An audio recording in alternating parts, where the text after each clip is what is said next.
నమస్తే అండి. జై గురుదత్త, శ్రీ గురుదత్త, శ్రీమాత్రే నమః. శ్రావణ మాసం వస్తోంది కదండి.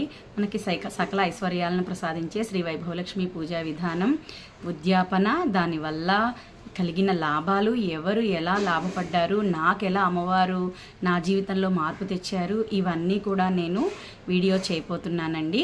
ఇది చిన్న షార్ట్లో 60 మినిట్స్లో చెప్పేది కాదు, కొంచెం లెంతీ ప్రాసెస్. అందుకని నేను ముందుగా ఇలా మీకు షార్ట్లో చెప్తున్నాను. నేను ఇప్పుడు చేస్తున్నానండి, అది డీటెయిల్డ్గా వీడియో ఒక 2 పార్ట్సే పట్టచ్చు, 3 పార్ట్సే పట్టచ్చు, వివరంగా చెప్తాను.